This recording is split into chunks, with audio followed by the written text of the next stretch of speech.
व्यवहार भानू भाग 7. खरा दुकानदार आणि खोट्या गिराहिकाचा दृष्टांत. गिराहिक: या शाल जोडीचे काय घ्याल? दुकानदार: 250 रुपये.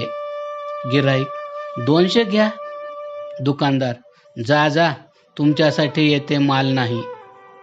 गिराहिक: अहो, काहीतरी कमी घ्या ना. दुकानदार: येथे लबाडीचा व्यवहार होत नाही, जास्त बोलू नका. घ्यायचे असेल तर घ्या, नाहीतर चालते व्हा. गिराहिक दुसऱ्या बऱ्याच दुकानी हिंडून फिरून माल पाहून किंमत विचारून परत त्याच दुकानी आले व 250 रुपये देऊन शाल जोडी घेऊन गेले. खरे गिराहिक आणि खोट्या दुकानदाराचा दृष्टांत. सत्यवादी गिराहिक लबाड दुकानदाराकडे जाऊन म्हणाले, गिराहिक: या पितांबराचे काय घ्याल? दुकानदार: 25 रुपये. गिराहिक: 12 रुपयांचा तर आहे, द्यायचा असेल तर द्या. असे म्हणून गिराहिक जाऊ लागले. दुकानदार: अहो, 18 द्या. गिराहिक: नाही. दुकानदार: 14 द्या. गिराहिक: नाही. दुकानदार: 12.15 तरी द्या. गिराहिक: नाही. दुकानदार: ठीक, 12लाच घेऊन जा. गिराहिक: आणा इकडे, हे घ्या पैसे. याप्रमाणे धार्मिक वृत्तीच्या लोकांना नेहमी फायदा होतो व लबाडांची दुर्दशा होऊन दिवाळे निघते. म्हणून सर्व लोकांनी पूर्णपणे खोट्याचा त्याग करून खऱ्यानेच सर्व व्यवहार करावेत. हेच अत्यंत योग्य आहे. त्यामुळे त्यांना धर्म, अर्थ, काम आणि मोक्षाची प्राप्ती होऊन ते सदोदित आनंदात राहतात. प्रश्न: कोणकोणत्या कारणांमुळे माणसाचा आत्मा नेहमी धर्मयुक्त आणि अधर्मयुक्त होतो? उत्तर: जोपर्यंत माणसे सर्वांतर्यामी, सर्वदृष्टा, सर्वव्यापक, सर्व कर्मांचा साक्षीदार अशा परमेश्वराचे भय बाळगत नाहीत, तोपर्यंत ते धार्मिक होत नाहीत. तो जाणत नाही असे कोणतेही कर्म नाही. सत्यविद्या, सुशिक्षण, सत्पुरुषांचा संग, उद्योग, जितेंद्रियता, ब्रह्मचर्य इत्यादी शुभगुणयुक्त होणे आणि हित पाहून खर्च करणे यामुळे मनुष्य धर्मात्मा होतो. या विपरीत गुणधर्म असणारा कधी धर्मात्मा होऊ शकत नाही. जो राजा वगैरे अल्पज्ञ माणसांना भीतो पण परमेश्वरास भीत नाही, तो धर्मात्मा कसा काय होऊ शकेल? राजा वगैरेंच्या समोर उघडपणे अधर्मयुक्त कर्मे करण्यास तर भीती वाटते, पण आत्म्यात आणि मनात वाईट कर्मे करण्यास कसलीच भीती वाटत नाही. कारण ते राजा वगैरे मनातील विचार ओळखू शकत नाहीत. तेव्हा आत्मा आणि मन यांचे नियमन करणारा राजा हा एकतर आत्मा आहे व दुसरा परमेश्वर आहे, कोणी मनुष्य नाही. आणि जे राजा वगैरेंना जेथे एकांतात पाहत नाहीत, तेथे ते उघडपणे चोरी वगैरे वाईट कर्मे करण्याविषयी थोडीशीही शंका बाळगत नाहीत. दृष्टांत. एका धार्मिक विद्वानाजवळ 2 नवीन विद्यार्थी शिकण्यासाठी गेले व आपण आम्हाला काही शिकवावे अशी विनंती करू लागले. विद्वानाने सांगितले, ठीक आहे, मी शिकवीन, पण तुम्हा दोघांना मिळून एक काम करावे लागेल. या एकेका मुलास एकांतात घेऊन जा आणि जेथे कोणी पाहत नाही तेथे कान धरून 2-4 उठबशा करायला लावा व हळूच एक चापट मारा. विद्वानाच्या सांगण्याप्रमाणे दोघे त्या 2 मुलांना घेऊन गेले. एकाने थोड्या अंतरावर गेल्यावर इकडे तिकडे कोणी नाही असे पाहून सांगितलेले काम केले व चटकन परत आला. दुसरा मात्र विद्वानाच्या सांगण्याच्या हेतूविषयी विचार करू लागला की मला हा मुलगा व मी ह्या मुलाला पाहत आहे, मग ते काम कसे काय करू शकेन. असा विचार करून काहीही न करता तो विद्वानाजवळ परतला. दोघेही परत आल्यावर पंडिताने पहिल्यास विचारले, मी सांगितले ते काम तू केलेस का? त्याने हो म्हटले. दुसऱ्यालाही विचारले की तू पण काम केलेस की नाही? त्यावर मुलाने म्हटले नाही, कारण आपण सांगितले होते की जेथे कोणी पाहत नाही तेथे हे काम करावे, पण असे ठिकाण मला सापडले नाही. सुरुवातीसच मी ह्या मुलाला व हा मुलगा मला पाहत होता. तेव्हा पंडिताने त्याला म्हटले, तू बुद्धिमान आणि धार्मिक आहेस, माझ्याजवळ अवश्य शिक. आणि दुसऱ्याला सांगितले की तू शिकण्यास पात्र नाहीस, जा इथून चालता हो. याप्रमाणे कोणतेही स्थान वा कर्म असे नाही की ज्याला आत्मा आणि परमात्मा पाहू शकत नाही. जी माणसे या प्रकारे आत्मा आणि परमात्म्याच्या साक्षीने अनुकूल कर्म करतात तेच धर्मात्मा म्हणविले जातात. प्रश्न, सर्व माणसांना विद्वान वा धर्मात्मा होणे शक्य आहे की नाही? उत्तर, विद्वान होणे तर शक्य नाही, पण जर धर्मात्मा म्हणजे धार्मिक वृत्तीचे होऊ इच्छितील तर सगळे होऊ शकतात. अविद्वान लोक इतरांना धर्माची जाणीव करून देऊ शकत नाहीत. या उलट विद्वान लोक स्वतः धार्मिक होऊन इतर अनेक लोकांनाही धार्मिक बनवू शकतात. एखादा धूर्त मनुष्य अविद्वानाला बहकावून त्याला अधर्माकडे प्रवृत्त करू शकतो, मात्र विद्वानाला तो कधीही अधर्माकडे नेऊ शकत नाही.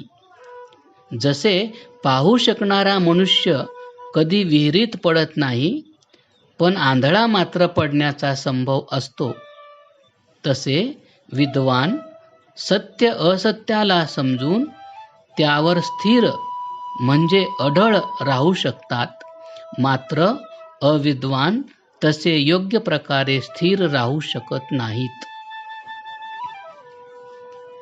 मूर्ख राजाचा दृष्टांत. कोणी एक मूर्ख राजा होता. त्याच्या राज्यात एक अडाणी भिक्षुक ब्राह्मण राहत होता. एके दिवशी त्याची बायको त्याला म्हणाली, अलीकडे फारच ओढाताण चालली आहे, धड जेवणही मिळत नाही.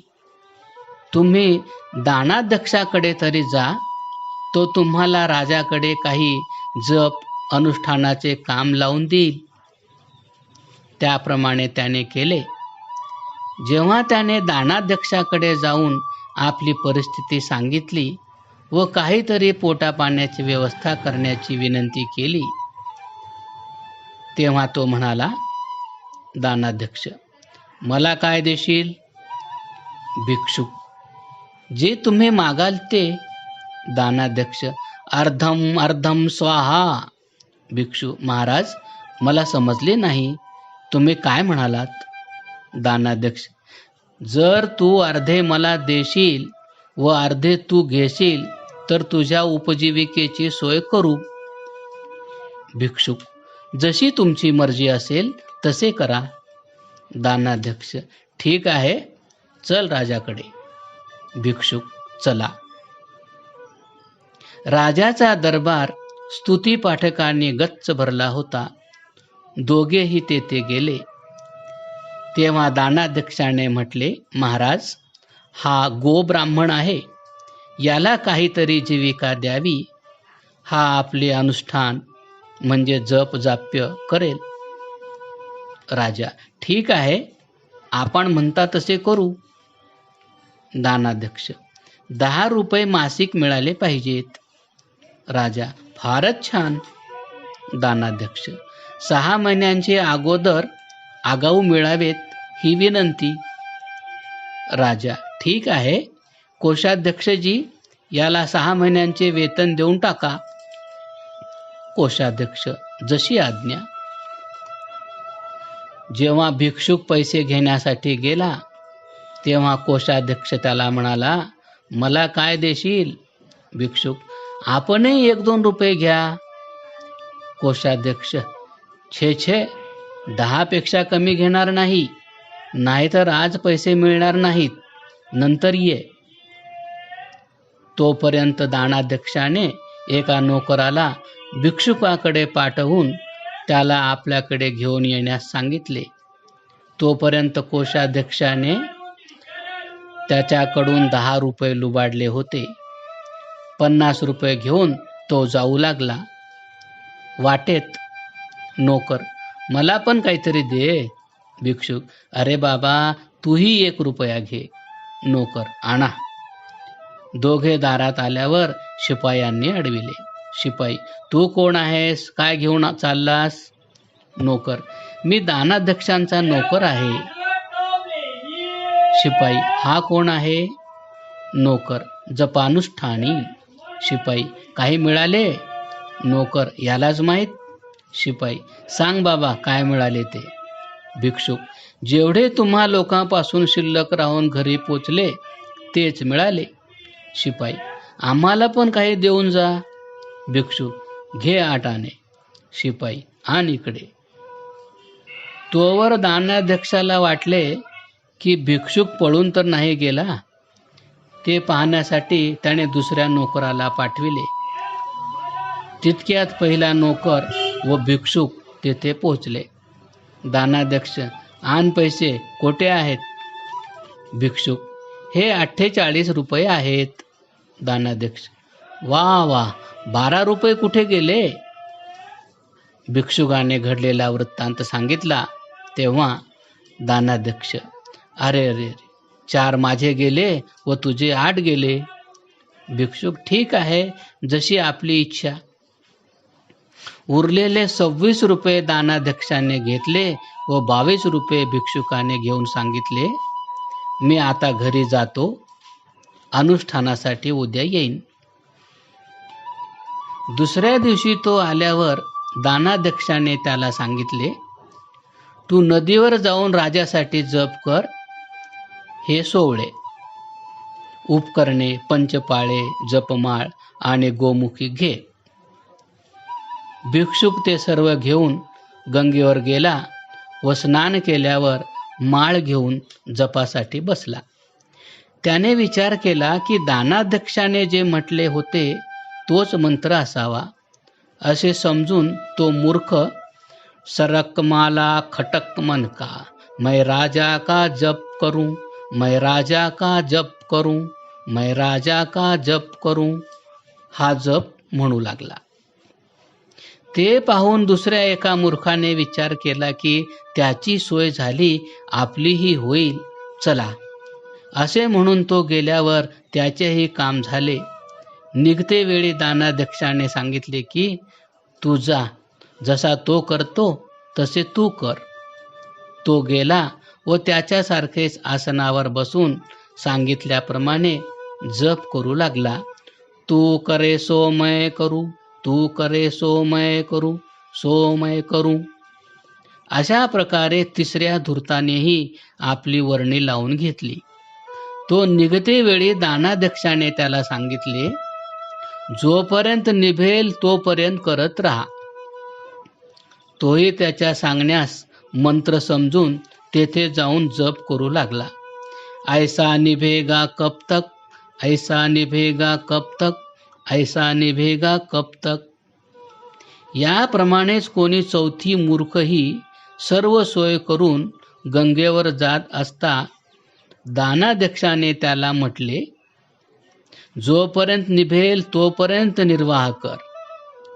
तोही यालाच मंत्र समजून जप करण्यासाठी गंगेवर गेला. तेथे तिघांचे मंत्र तो ऐकू लागला. एक म्हणायचा, मैं राजा का जप करूं, मैं राजा का जप करूं, मैं राजा का जप करूं. दुसरा म्हणे, तू करे सो मैं करूं, तू करे सो मैं करूं, तू करे सो मैं करूं. तर तिसरा म्हणत होता, ऐसा निभेगा कब तक, ऐसा निभेगा कब तक, ऐसा निभेगा कब तक. आणि चौथा स्वतः म्हणू लागला, जब तक निभे तब तक, जब तक निभे तब तक, जब तक निभे तब तक. लक्षात असू द्या की स्वार्थी लोकांची अशीच लीला असते. आपल्या मतलबासाठी अनेक प्रकारची अन्यायरूपी कर्मे करून लोकांना ठकवतात. अशा माणसांचे दुर्भाग्य आहे की त्यांचा आत्मा अविद्या अंधकारात पडून सुख प्राप्त करत नाही. क्रमशः